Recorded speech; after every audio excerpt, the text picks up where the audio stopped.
Tonight, Trump heads to the G7 summit in France. Now, he's meeting with leaders of Britain, Canada, France, of course, Germany, Italy, and Japan. They're bracing for his arrival after picking fights with NATO allies and the past year's debacles on the world stage. He is causing a major drama with some of the United States' closest allies. A tirade against the Canadian Prime Minister. To say to the guy who leads the nation, one of our allies, Australia, this is the most unpleasant call all day. He called Trudeau meek, mild, dishonest, and weak. If Japan is attacked, we will fight World War III. But if we're attacked, Japan doesn't have to help us at all. They can watch it on a Sony television, the attack. It's the moment going viral as President Trump shoves his way to the front of the line. Pushing aside the leader of Montenegro in order to get into the front there. Germany is totally controlled by Russia. Germany is a captive of Russia. He took 2 Starburst candies out, threw them on the table, and said to Merkel, here, Angela, don't say I never give you anything. We've been very good to our allies. We work with our allies. We take care of our allies. Don't say I never give you anything. I forgot that Starburst story. Donald Trump enters this summit after a lot more of that kind of stuff. Some of it petty, some of it honestly funny, and some of it deadly serious. We have the aides telling reporters, apparently because they want somebody to know, they're worried about his, quote, erratic behavior. The flip-flops, the policy shifts, the head-scratching statements. It's all a lot, and it's adding up. Consider someone who has covered these stories very closely and spent time out in the country, including around MAGA crowds.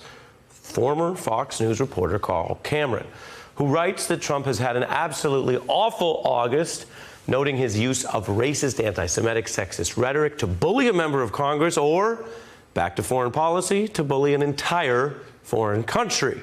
Well, guess who's here? Campaign Carl. Good evening, sir. Hi, Ari. Good to see you. Good to see you. I know you try to call him like you see him. Some of our viewers might be surprised to hear someone who's been, as I mentioned, out there covering this stuff for Fox News, sees this blinking red for Donald Trump. What do you see as his problems here? Oh, there's just so many. I mean, you don't have enough time in the day to make that list. But this particular August has been a particularly pointed one.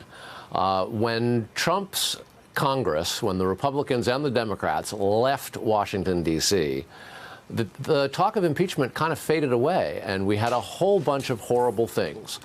We had 2 very, very serious shooting massacres. The president said we need strong background checks. And this is not the first time that he has made that sort of a statement and completely reversed himself. The business of going after Greenland amounts to a hostile takeover attempt by a businessman of some suspicious note, and it's essentially making an enemy of Denmark, which makes no sense at all. And by the way, while the president is over at the G7, he's been advocating for the last week that, well, maybe we should get Russia back to the G8. And the reason Russia, of course, was removed from the G8 is because of all the hostile things it's been doing to the West and the free world.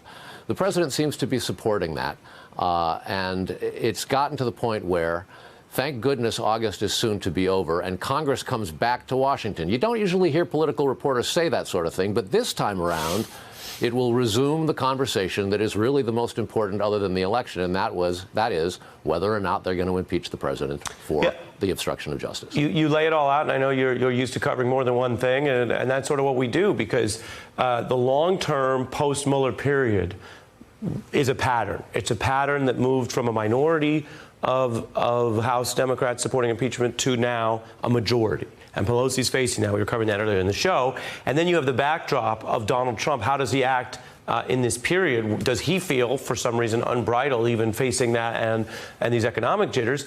And I don't know what you want to call it, unbridled, erratic. Everyone's got their thesaurus. But take a look from this week at just some of the things he's been up to.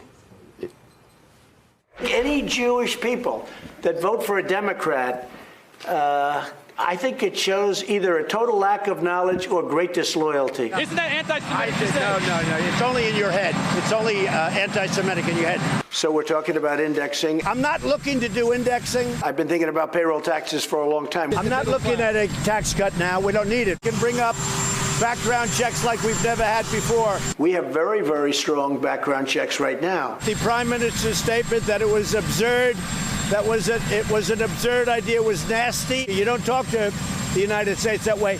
at least under me. Excuse me. Somebody had to do it. I am the chosen one.